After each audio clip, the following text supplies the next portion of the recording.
This is a HeadGum podcast. Gather round! I like that! Yeah! Yes! Mess around! That's what I'm talking about. All night. Look at that. They messing around. Hello. Who's that? Is that Hannah? Imagine Oh my you're like, goodness. wait a minute. What? You do this? You do this podcast? You're What on the are show? Oh chances? my gosh, you're on the Oh show. my gosh. Oh my goodness gracious. Hannah, it's good to see you. Good to see you. We have a big announcement. We do. Huge. It's a huge announcement. They all want to hear this announcement. It's a great announcement. They say it's the best announcement that's ever been announced. No one's ever announced like this. It's exciting. It's exciting. Do you want to go ahead and It's I'll let our first episode of the Mess Around Pod to debut on Hulu? Oh, that's Okay. exciting. That is exciting. That is very exciting. Hulu loves us so much. They have New Girl on their platform. When I'm doing the rewatches, that's where I we watch watch it. it. We watch it on Hulu. And Watch it on starting Hulu. now, new episodes will drop 2 days early of our podcast on Sundays, exclusively on Hulu. Everything else is right. going to stay the same. Episodes of the pod will also continue to drop every Tuesdays on YouTube or wherever you listen to your podcast. But now you also have the option to watch 2 days early on Hulu. That's right. 2 days early. Okay. Very So exciting. whatever you were going to do on the day you were going to watch it, now you can go do something else because you're about to watch it 2 days earlier. But also come back and watch it again. That's right. That's right. Yeah. So let's jump into this episode. Rewatch the rewatch. Mm-hmm. That's Now, going to if be you're our just next tuning in, podcast. We're going to rewatch rewatch our podcast and talk about all the memories. Yo, We'll be spinning the coin Inception style, just really going late. Has that been done before? A podcast, rewatch of the rewatch? rewatch podcast? Bro. I don't know, but we could, but I'll wear glasses in the rewatch of the rewatch, and I'll do it like this the entire time. And so folks can know I'm trusted, I'll have the Emmy with me. This is what we need. If you see the glasses and the Emmy, it's the rewatch of the rewatch podcast. That's right. That's right. Shout out to Jordan the Stallion. Anyway. Well, this is a wild, wacky, crazy episode, 514, 300 feet, written by the incredible Sophia Lear and directed by our king, Trent O'Donnell. Trent O'Donnell. Even though Trent doesn't really return my calls these days. I literally spoke to him for like an hour yesterday. That's wild. Hannah, that's wild. That's wild. It's the truth. Because I called him back to back for an hour straight. Got no response out of that man. So sure, he's your king. He's not my my king. He's not my king. All right, tell us about this episode. Okay, so ever since Jess saw Sam again, she can't get him off the brain. She keeps texting him, much like how I keep texting Trent, and she keeps calling him, like how I call Trent, and he serves her with a restraining order. I'm expecting one from Trent. But will a restraining order stop the Jessica Day? I mean, it probably should, but this is a sitcom, and obviously it will not.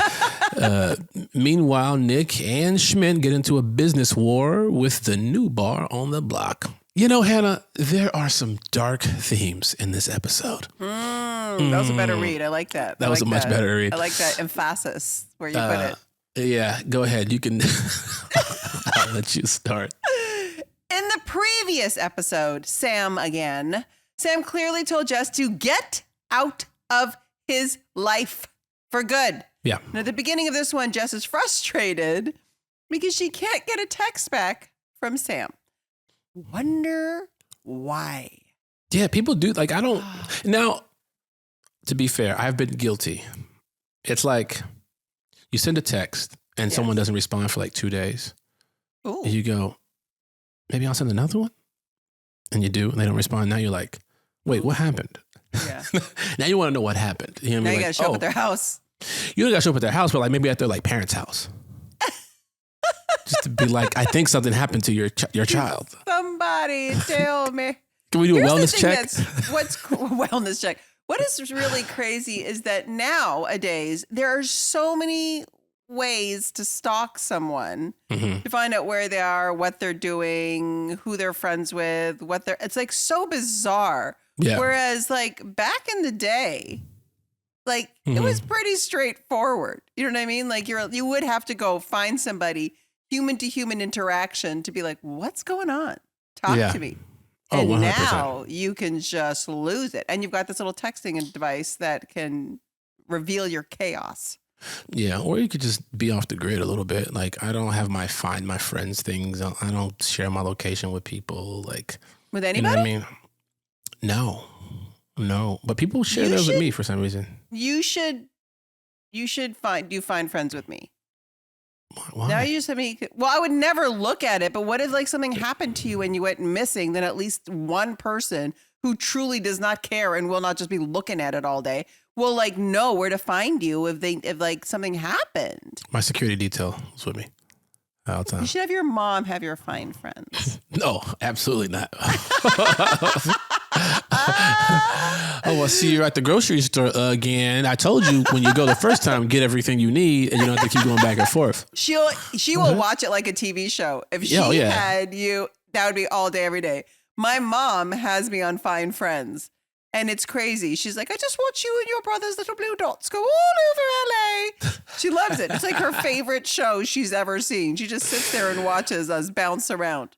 Yo, that's crazy. My mom will be like, it's Sunday, and I notice you're still at home and not in church.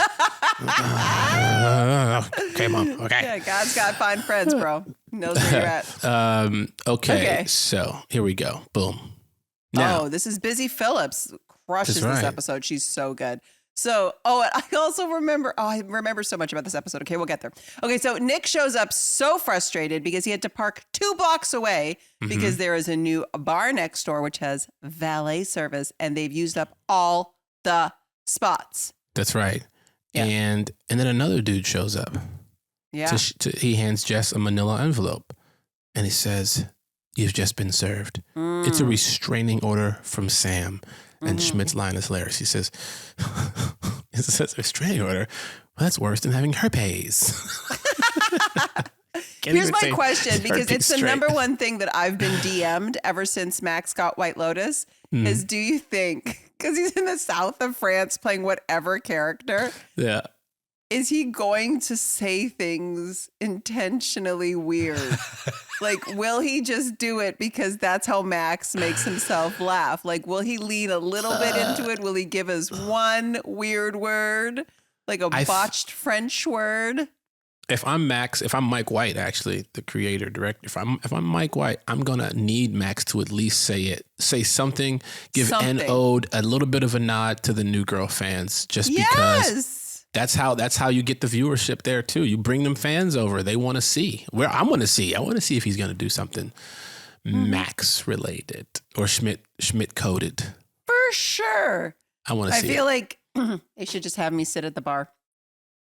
Just randomly. You don't even have to acknowledge me. You just have me the whole season just sit at the bar and people will be like, is that? No, or it can't be. Or he's on the phone talking with somebody. They're like, who are you talking to? He's like, that's my friend Cece. Anyway. Yeah. And then he did.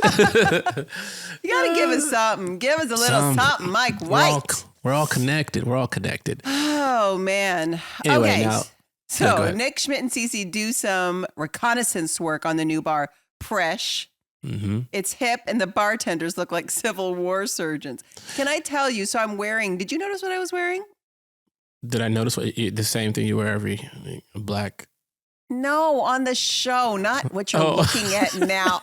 What a male response. Man, this woman's dumb. I'm looking at her right now. I'll say what she's wearing. Did you notice what I'm wearing? Black, asking if your eyeballs work. You're wearing black, cuz.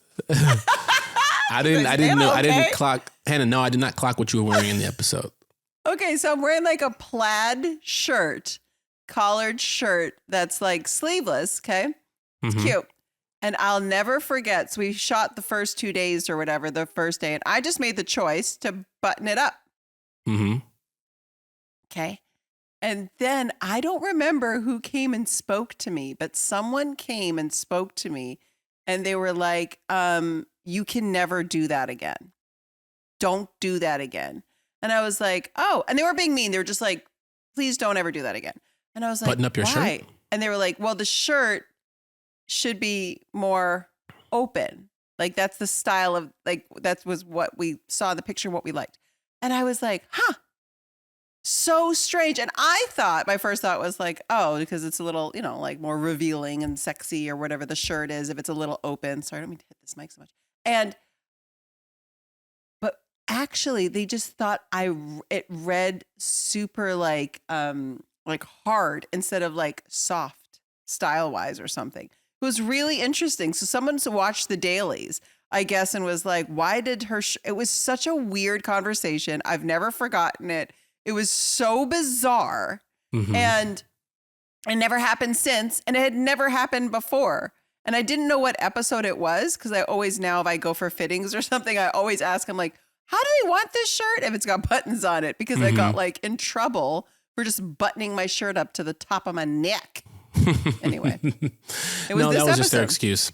They wanted you to show them puppies. That's what it was, Hannah. You're like, that's why I'm always wearing tight jeans on this show. They love me in tight jeans. You gotta get that bootay. We want to see the whole curve. Busy Phillips is so funny in this episode, man. Yeah. She's so good. Ugh, she's so good. So, so the owner shows up. It's Busy. And she asks if Nick is the Nutmeg Wholesaler. It's my favorite thing because we get to see the Nutmeg Wholesaler at some point. And I remember Trent having to like cast this guy that looks identical to Jake. You don't have to do anything else except for kind of look like him.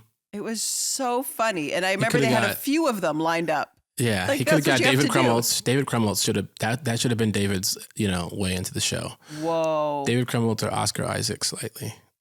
Oh, and just pop out and leave. That was a good one. That was a pretty good one. And their stare off. Yeah. But right before that, Schmidt is trying to talk nice to her. Yes, he's trying to explain, that they are local entrepreneurs, but Nick steps in and he is aggressive. Yeah. And he's like, your stupid valet is taking all the spots in front of our bar. Yeah. And it becomes a little bit of a thing. Yeah.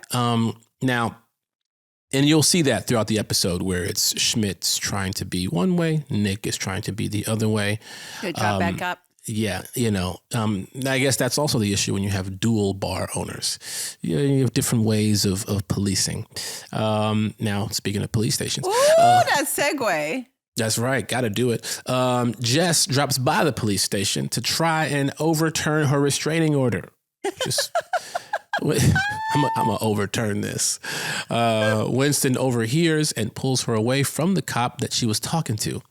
He uses his cop voice to tell her to let it lie. Oh my gosh. That's literally just like 2 episodes now of like, put it down. Yes. Walk away. And we talked about this on the last episode. Yeah. Like that's, what did you say? Read your own book? Read your own book. And she's not reading her own book. No. The cop voice the cop voice? No. The cop voice work on everything. Yeah, okay. No. It's ineffective. My God. So anyway, it doesn't work on Jess because Jess shows up at the hospital. I know this part now. To put a letter on Sam's car. She's just trying to put a letter on this car just to, and to be fair, it started out kind of innocent where she's like, I just want to drop this letter and then I'm gone. Right. Yeah. But she don't know which car he owns. Yeah.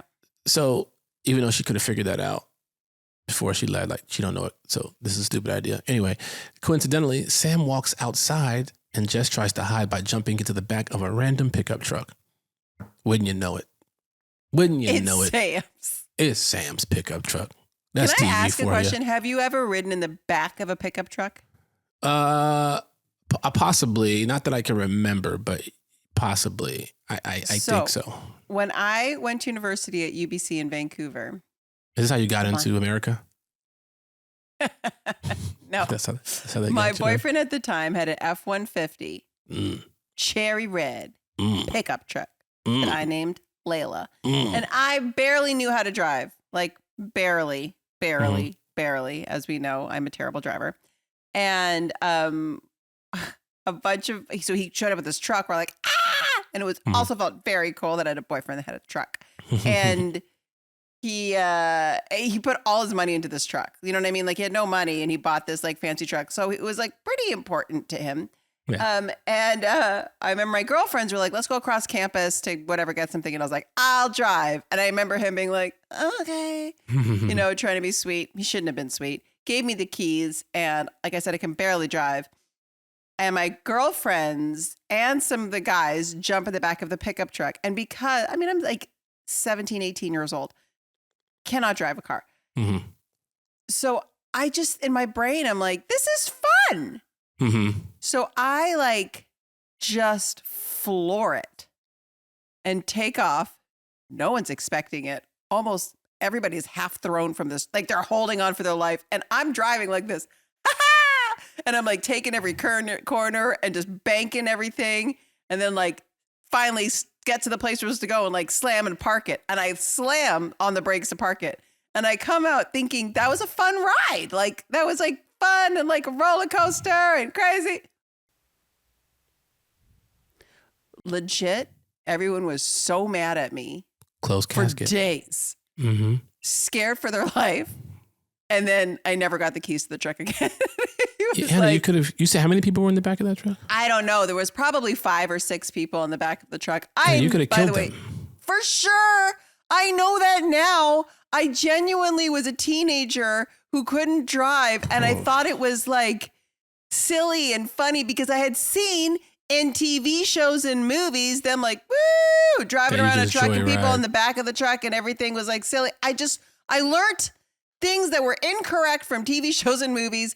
So here is me with a full PSA. When you see this scene of Jess in the back of the pickup truck, let me tell you, do not reenact it. It's very dangerous. I don't think you gotta warn the people not to do that, Hannah. I think you do because there's people out there like me who don't really know how to drive. And if they get an opportunity, they might try to reenact something that is not safe. And I feel like this episode should have had a warning on it. Don't do dumb shit. Correct. That's the warning. All right. That was it. I agree with you. I'm not saying that anything I did was logical. It's a warning.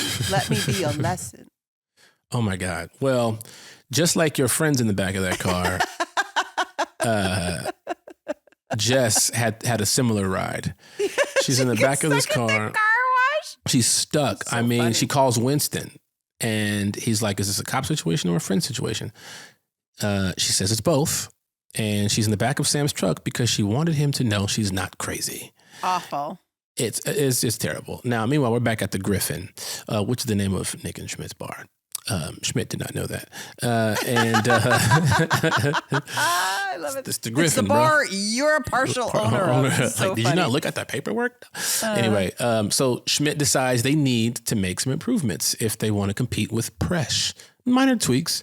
Nick asks why Schmidt's so quick to want to change their bar instead of finding a way to ruin Presh. He's like, let's just go ruin that bar. Like painting a door where there isn't a door. And I love how Schmidt's like, we're not that good. We're not that good painters to paint a fake, to make a believable looking door. It does feel like a very we're here to help pitch to solve a ridiculous problem. Oh, 100%. 100%. So they discover, during this back and forth, they discover that their soda line has been cut. And it has got to be Connie, the owner of Presh. Nick says, they got to retaliate. They got to retaliate. Now, meanwhile, Jess, she's still back at the... First of all, let's go back. I like how when they see that the line is cut, Nick is automatic. He's so locked in that he's tunnel visioned. Like it could be a million reasons why that the soda line is cut. Right? But he's just annoyed. You know when you're looking for a reason and you're just annoyed? Mm-hmm. That's what this is. You're just like, I'm just going to make it. I'm going to make that leap and I'm okay with it. Because even if it's not, they deserve what's about to happen. That's the thing. You're like almost like it's irrelevant, but like I'll take it as my jump off point because I got to do something anyway. 100%. 100%. Now, back to Jess. She's still in the back of the truck. Oh my God. And she's on the phone with Winston. Yeah, how he is not hearing her. Like, I know he's singing to Selena Gomez inside the car, but like the fact that you wouldn't notice there's a human being tossed around in the back. Mind you, I'm saying this and I fully didn't really clock what was going on when I was driving and I wasn't singing anything. Yeah, bodies everywhere. Maybe it's really hard to hear from that. No, I doubt it. He should have heard that phone call because she's like screaming. Sure. Yeah. And so he now pulls into a car wash. So random. This is the craziest. And nope, she doesn't jump out of the truck. To me, that's the perfect moment to like unlock the back. Yeah, you gotta wait. Like you're literally like this before. You don't just like drive into a car wash. Yeah, you gotta slide stop out and for run. a second. You gotta wait for the lights beep beep beep to go in. She could have got out and ran. He would have been like, "Who is that?" And he probably would have never known it was her. She would have been fine. Although he wouldn't have noticed because he hadn't noticed her this whole entire time. So if she jumped out, he wouldn't have noticed. So she tries to get out when it's active, and then she decides to go over the hood. Mm-hmm. What? Okay. Yeah. That's what she wants to do. This is a stupid. It's like if I'm hanging out in the back of a truck and I go into a car wash, there's 17 ways I could have got out of there. This is true. I'm also an escape artist, so that's putting too much pressure on her to be like me. But I will say I just went down a Harry Houdini rabbit hole the other day. Started off every time you drive over Laurel, you go by the Houdini estate. Oh yeah. And so I don't know who I was driving with, but they were like, well, what was his greatest, escape? And I was like, I don't know, actually. And so I did a whole bunch of reading on like his escapes, and they're terrifying. Yeah. Like he genuinely, like it's not like modern day smokes and mirrors. Like he just was genuinely putting himself in absolutely crazy situations. Until he died. Didn't he get hit in the stomach? Yeah. Something. I don't know. I don't remember what the death was. I was just reading about his biggest tricks. He escaped everything. He just couldn't escape these hands. Like, that's crazy. That's crazy. So anyway, now she's going through it. She's still a million ways to escape because now she's out of the truck. Mm-hmm. There's brushes hitting her. She could just walk. Instead, she's sitting there screaming, walking in and out of the situation where you can just walk in one direction and leave. But she's a little confused, and she jumps and ends up on top of Sam's car screaming, I'm not crazy. She crazy. She crazy. She's crazy. Because here's the thing. You start off not crazy, and then you're crazy. It reminds me of a movie called Wicker Park. Wicker Park, Josh Hartnett, Rose Byrne, I think Diane Kruger. I remember Rose Byrne she's crazy in this movie. And she goes, love makes you do crazy things, insane things that you never thought you would do in a million years because it all starts so innocent like this. She's just like, I just want to give you a letter. I just want to give you a letter. Then she ends up on the windshield like this. I'm not crazy. I'm not crazy. You crazy. You crazy. Yeah. Now, Nick and Schmidt, they found a way to get back at Connie. They laugh and they tell Cece that they put a Branzino in her air vents. And that is, that's the moment. That's the moment. That's the moment Cece admits. She has to admit that she accidentally cut the soda line when she was trying to cut a runaway olive and was just kind of hoping they wouldn't notice. That's also right. Classic Cece. I know. I was like, she's a terrible bartender. She should not work there. This is true. So it wasn't Connie after all. Next step, deny. That's what Nick thinks that they should do. But that's when Connie comes in, aggressive, mad, angry, as one should when they find fish in their air vents. And they're denying it, but she has a video, a very clear. What's funny is that they're doing it right under a camera. That's the crazy part about it. Not very observant, these gentlemen. Not at all. Schmidt apologizes. And he tells her, you know what? They thought that she attacked their bar. And this is like, the greatest response also. She's like, why would I attack a bar that no one's in? Like, no one's here. She goes, and if I wanted to attack, I could report one of your numerous health code violations. And I love how they talk about how they found a dead fox. It's like, it wasn't a fox. I mean, it was an animal. It was bigger than a cat, smaller than a small dog. Yeah. And so Connie, she gives them the little warning, as I would do the same thing. Don't mess with me. She's not she's not having a good year. No. You know what I mean? And she goes into it. I think she said her boyfriend slept with her neighbor, and then she has to hear them having sex all the time. Then he left the neighbor to date her mom, and then their cat died. It was a lot. When you're dealing with all that, you ain't got time for fish in the vent. No, you're also looking for a reason. You're looking for a reason, so just be careful. Yeah. So Sam, now we're back with Sam. Oh, she says, you guys messed with my business, and now I'm going to have to destroy you. I will destroy you. I love moments like that because they're like, can you just tell us when and like give us like a general timeline? She goes like when and like how you and like do a it? time frame would be great if you don't mind sharing. That's what I always feel like when I'm like, oh, I messed up. There's going to be a consequence coming. Could you just do me a favor now and just let me know what it's going to look like, how long it's going to last. Because, okay. Yeah, All that's But anyway, Sam, he can't believe that Jess followed him to the car wash. She's rambling a lot. She throws her phone away because it stopped working. She's like pleading her case, but she looks crazy. And as she turns around to leave, she like hits the pole. So funny. And he can't help it because honestly, she looks pathetic. It's this is a very pathetic sight that we're looking at right now. This would be me, by the way, to be like have some sort of crazy shit happen and then be like, oh, you know what? Never mind. You're not really a threat. Get in the car. I'll take you home. Good God, you can't even like do this right. That would. Didn't you let an unhoused person drive your car once? I did. I was just making sure. Yeah. Well, a stranger. As we've established, I'm a terrible driver. And I had to park, and it was a tight spot, and I needed some help, and so they helped me. That's right. Gave him the keys to. It's the same truck. You gave him the keys to his new house. It was the same truck. It was the same truck. It was the same pickup. He was a sweet boyfriend. Yeah, a sweet boy, but he was very understanding. Yeah. Oh, that's crazy. That's crazy. I know. Yeah. He was very sweet and tolerant, and thankfully nothing happened to that truck. I don't know how Layla. She was a lucky little truck. Mm-hmm. She had a very irresponsible owner's girlfriend. So Sam, paranoia sets in at the bar while the boys wait to be destroyed by Connie. They don't know when or how it's going to happen. Cece taste liquor, looking for poison, and she just gets slammered. Yeah, Schmidt tells her, you're supposed to spit that out.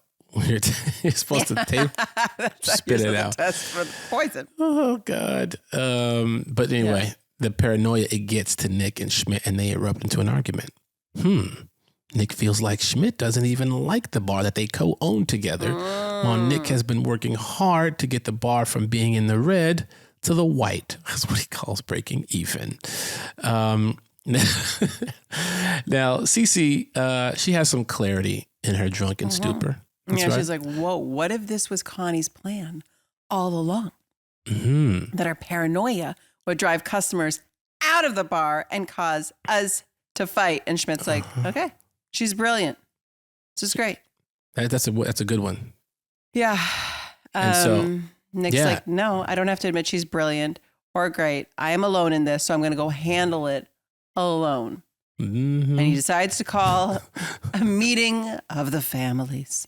And all the businesses on the block are going to come together to discuss the situation. Schmidt is not invited. He's not invited. That meeting is anyway, we'll get to it. But now they're in the car. Sam, he's giving Jess a ride, but she just can't stop herself from trying to talk to him, right? He even put her in the back seat. He turns around and tell her to stop talking because he keeps like having to like deal with her. Mm-hmm. He like accidentally drives into oncoming traffic, swerves, her dress flies up into his face. He can't see. He's swerving. He manages to safely pull over and say, listen, you got to get out. I'm going to call you a car. You got to get out. And, this is when it happens. This is where it all goes down. Crazy. She's like, you were right to take a restraining order against me because ever since I saw you again, ... I can't stop thinking about you. Insane. And then somehow, after all this absolute tomfoolery, Sam kisses Jess. And he's like, I'm still very mad at you as well. That's wild. That's how love goes sometimes, You sometimes find yourself with a crazy person on your windshield in a car wash, and then you end up making out with them after they almost got you killed in a car accident. Yeah. Old Calamity Jess. There's a moment in your life, though, where you just kind of indulge those bad choices. Yeah. Where you're just like, I don't care. This person's a mess. Speaking of bad choices. It's not my forever situation. It's okay. Speaking of bad choices, Sam and Jess burst into the loft kissing like white people do in rom-coms. Just smash the door open. Bam! Like, this is going to hurt. And then Winston orders them to get 300 feet away from each other. He's enforcing the restraining order. I like this moment between him and Sam where he's like, when did you become a cop? He's like, oh. He's like, oh, it's cool. It's all good. It's not the whole thing. And he goes right back into cop face to enforce the restraining order rule. But also, he tells Sam all the cool things he gets to do. You know what I mean? You know, he gets to slide across the hood of a car. He once scratched it, but he didn't have to pay for it because he's a cop, you know. And then here we are again, back at the meeting of the families, the gathering of the families. This feels also like Jake's favorite thing in the entire world. The Oh, meeting of absolutely. The families. Anything is could Godfather it. Yeah, So and they're happy. bonding over spaghetti, Of course. which is duh. And so we got Connie, we got Cece, and we got the owner of Produce / cold beer / ice. Is that the name of your establishment? It's It's like- also the funniest. Yes. Now, it's at this moment where Schmidt, he shows up. And it's at this moment where Nick tells Schmidt, hey, man, I don't need you here. I don't need you here at all. Schmidt tells Connie that her bar might have artisanal flatware, but it doesn't have Nick Miller. Okay? It don't got Nick Miller. He tells Nick that when he invested in the bar, that he also invested in Nick. And Nick is kind of confused. He's like, what? No, you didn't. And he's realizing what he's saying. So stupid. It's so dumb. You know, and because he believed in him, Nick says, starting today, Presh isn't the only bar on the block that has valet. And Schmidt cries a little bit. The valet is yours, Schmidt. The valet But if is you know yours. Schmidt, you know that would actually mean so much to him. That Oh, is yeah. actually like the greatest thing in the world. So they cry and they're hugging and this whole thing. And Connie leans over to Cece and goes, I am love. And Cece, this is like her future husband. Mm-hmm. She's like, very much so. Very much so. Yeah. Now, Connie suggests that they all just call a truce so she can stop dealing with Schmidt and Nick. They all toast. They drink to that. Connie is surprised to find that this homemade whiskey that Nick's friend made is the best that she's ever had. And at that moment, I honestly thought it was going to go someplace else where she's going to be like, give me the recipe and do the whole thing. Sure. And, you know, make this person rich, blah, blah, blah. But Nick just immediately goes, hey, you want to go out sometime? Hard pass. Never. Why would you think No. so? What would make you Nope. think that? You know? Because usually in those moments, for Nick, if you watch the show, it works out. Women say yes to him constantly. It's true. Megan Fox, holla. Yeah, Busy Phillips, no. Now, at the loft, Winston continues to enforce the restraining order distance of 300 feet, even though Sam says he's dropping it. Winston puts on his cop face, which is also, in this moment, his friend face. He's like, it's the same face. That's why I have to announce it. And asks if Jess and Sam have thought things through. Are they perhaps rushing into things? I'm thinking maybe as your friend, you should be restraining yourselves because of the restraining order. And Sam says, Winston is right because you're dangerous to me. That's right. He says he got the restraining order because he couldn't stop thinking about her either. You know, you said that you changed and that's great, but I haven't. I'm still mad at you and that's going to take some time. And then he walks away. That's a goosebumps walk away right there. Ooh, that's true. That is a goosebumps walk away. But Jess runs after Sam to say, I said that I've grown up. I don't know that I have. I Yes. just said that because it sounded good. And he says, get in. And then they start, are we crazy? Yes. yes. Okay. Yeah. You know, thank you for it's clearing so that up. funny. You know, people like that. We've had friends who are in that relationship where it's so toxic and so insane. And then they break up and they come to you and they're like, oh my God. And they tell you these insane scenarios. And you're like, yeah, you guys are awful together. And then a week later, they're like all booed up again. And they're like, isn't it amazing? We just can't help it. Ah. And you're like, I have to get off the ride, you guys. It's too much. It's We too all know crazy. those friends. Oh, I got those friends. I'm not going to say his name, but I got one friend who's been dealing with this woman for off and on for so long, and she has been ruining his life. Yeah, and I'm we like, all know bro, the situation. It's like, I just love her so much, dude. I just love her so much. All right, that's your business. I can't stop you. I can't tell you what to do. And yeah, you have to get me off the ride. I'm not going to sit here and be part Yeah. of the ride anymore, where I'm like consoling you and then being like, cool, like we all love this person now. Yeah. It's too crazy. You got too crazy. You guys go in your crazy bubble and stay in the crazy bubble. Yeah, we don't want no part of this. We want no part of it. You know what we're part of, though? The Ruby message of the week. Bow. Blah. We're all into the segues today. We're doing really good with our segues. That's right. We should get segues. Hell no. Have you ever seen the Segway cops? Those Yeah. guys, it makes me laugh. I'm like, how are you ever in a real situation going to come up and look threatening as the No. authority in the room if you are on a Segway, sir or ma'am? I'll No. drop kick you. That's right. I'm just going to kick you slightly. I'm going to put a small rock in front of you. I'll do a light zigzag. Like a light zigzag like this, you can't catch me. The You can't leaning catch- of the body just like makes you not look like... It's crazy to me. It's It crazy is to crazy that they were like, you know what? Cops on Segways. This makes sense. me. Man, a mall cop loves a Segway. Anyway, Segway, Roomy message of the week. And if you would like to be our next Roomy message of the week, like Mads, all you got to do is send us your questions, your thoughts, your life experiences, anything related to New Girl you want Lamorne and I to chat about to the messaroundpod@gmail.com. Do you want me to read That's that? right. Absolutely. Okay.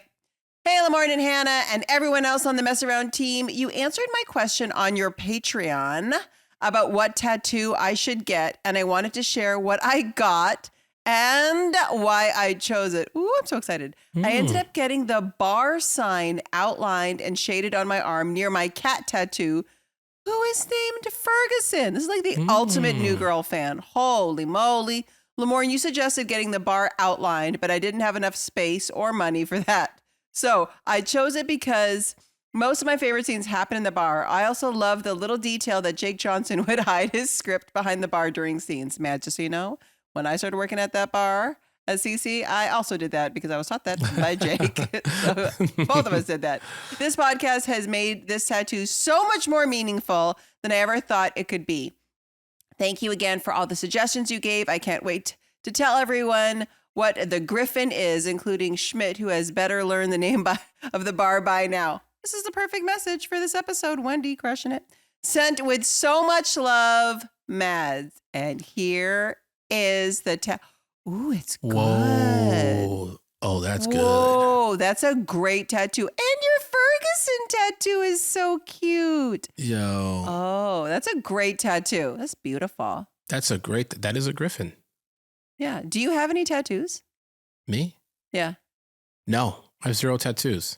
Me Which too. is rare, right? Folks, like, I don't know what it is. People Are we always the say, last 2 people on Earth with Hey, no folks. tattoos? hey, folks, if you don't have tattoos out there, please send us pictures of your not tattoos. And we'll talk about it on the podcast. We'll talk about I wouldn't mind getting a tattoo, but I just can't decide. And I've been like that my whole life. I'm always like, I love tattoos. And then I can never decide. And then I don't get them. My tattoo story is as follows. Bear Tell with me. I said I could never think of something that meant that much to me that I wanted, besides like family members and stuff like that. So I felt like I'd be getting a tattoo just to get a tattoo. Before New Girl, I had to go interview someone. This is back in my BET days. And I had to interview someone in Atlanta, this guy named Maya Bailey, the tattoo shop in Little 5 Points out in Atlanta. And great tattoo artist, great shop. And so we did the interview and he said, hey, I'll give you a tattoo. And I was like, later when something big happens, I'm going to get something to commemorate the tattoo. Book New Girl. I avoid the tattoo. I hadn't been back to Atlanta in so long, right?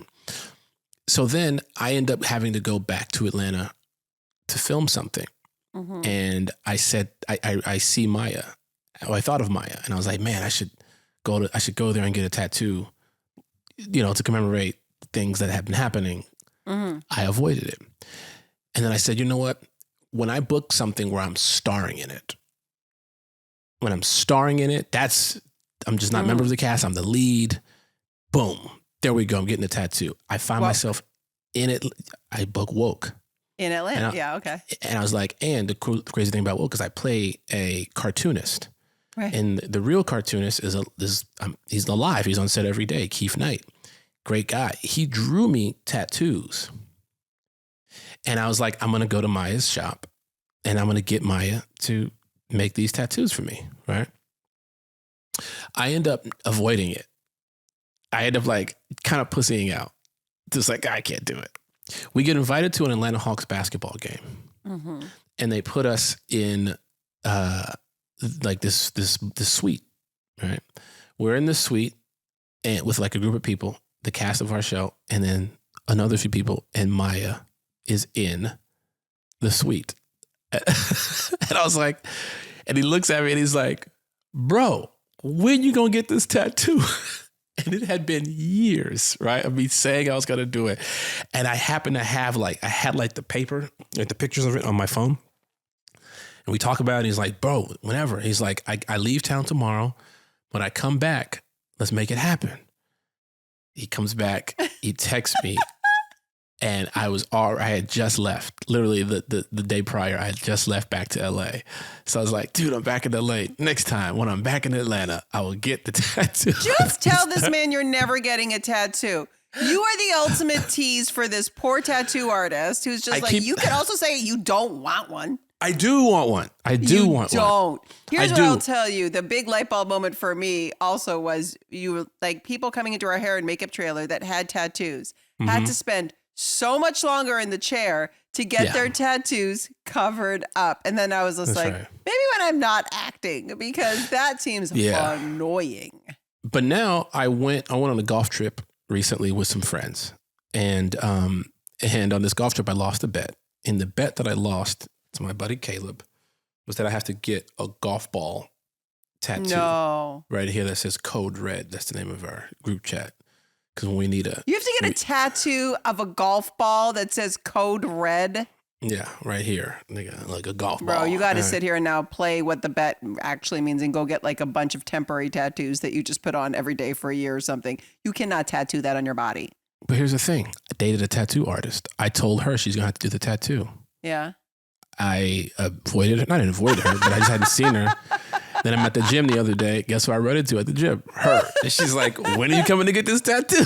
Bro, this is your life story now, as you making these promises to these very kind tattoo artists and then making it awkward for no reason and then dodging them for life. Yeah. I'm going to get it, though. I'm going to get You're never getting a tattoo. Yeah, I probably won't. You're not like Mads out here getting the coolest tattoo. Well, Mads is tatted up, right? Look at that. She get more tattoos. Really cute. Even little paw prints. Mm-hmm. Well, thanks for reaching out to us on Patreon, and then the follow through and the follow up. We love it. Mm-hmm. Find us on Patreon. Ask us any questions. Look how helpful we are. We're making a difference in this world, getting people some cool art on their bodies. Like Lamorne, just torturing tattoo artists for no reason. We are going to be back next time with episode 515, Jeff Day. And you can follow us on IG and TikTok at The Mess Around Pod. And you can subscribe to The Mess Around Pod on YouTube. So That's lots right. of places to find us. That's right. Even on Patreon, y'all go, just do it. Just do it. Yeah, we give lots of helpful advice there. It's very fun. I'm very happy we started one. See you next time. The Mess Around is a HeadGum podcast created and hosted by Hannah Simone and Lamorne Morris. The show is produced by Wendy Heisler and engineered by Sam Rogich, with production support from Kyle Chevron and Ali Khan. Our executive producer is Anya Kanovskaya. Katie Moose is our VP of Content at HeadGum. Our theme music is by Ronald Jukebox Jackson. For more podcasts by HeadGum, visit headgum.com or wherever you listen to your favorite shows. That was a HeadGum podcast.